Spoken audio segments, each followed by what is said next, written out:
त्रास देणाऱ्या गोष्टी या घडतच असतात, पण त्या किती मनाला लावून घ्यायच्या, किती मनात साठवायच्या आणि किती पण शांतपणाने सोडून द्यायच्या, हे पूर्णपणे आपल्या हातात असतं.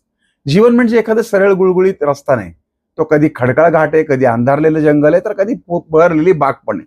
पण एक गोष्ट कायम असते, परिस्थिती बदलत राहते. त्रास हा कायमस्वरूपी पाहुणा नसतो. तो फक्त आपल्याला काही शिकवण्यासाठी आलेला क्षणिक शिक्षक असतो. इतिहास आणि पुराण कथामध्ये पाहिलं तर प्रत्येक महान व्यक्तींच्या आयुष्यात संकटाची वादळं आलीच. रामाला 14 वर्षाचा वनवास भोगावा लागला. राज्य वैभव सगळं हातातून निसटलं. पण परिस्थितीला दोष देत बसण्याऐवजी त्यानं धैर्य, संयम आणि कर्तव्याचा मार्ग निवडला. पांडव यांना अन्यायाने वनवास दिला गेला, अपमान सहन करावा लागला, पण त्यांनी अपमानाचं ओझं मनात कायमचं ठेवून स्वतःला खचू दिलं नाही. योग्य वेळ येईपर्यंत त्यांनी संयम बाळगला आणि शेवटी सत्याचा विजय झाला. इतिहासामध्ये डोकावून पहा, छत्रपती शिवाजी महाराजांवर तर संकटाची मालिकाच होती.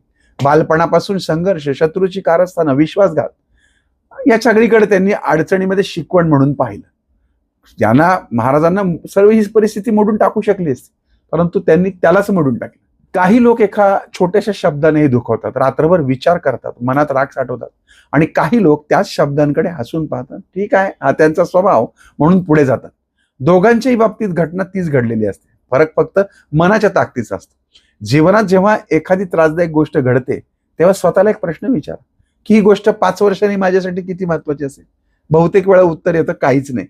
मग आज मनामध्ये एवढं ओझं का ठेवायचं? अहो, मन म्हणजे एक मंदिर आहे.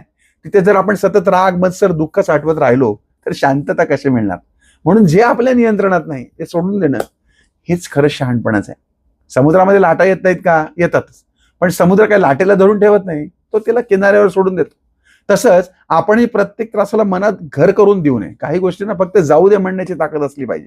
कारण शेवटी जीवनाचा दर्जा घटनांवर नाही तर तो दृष्टिकोनावर ठरतो. त्रास येणं अपरिहार्य आहे, पण त्रास करून घेणं ऐच्छिक आहे.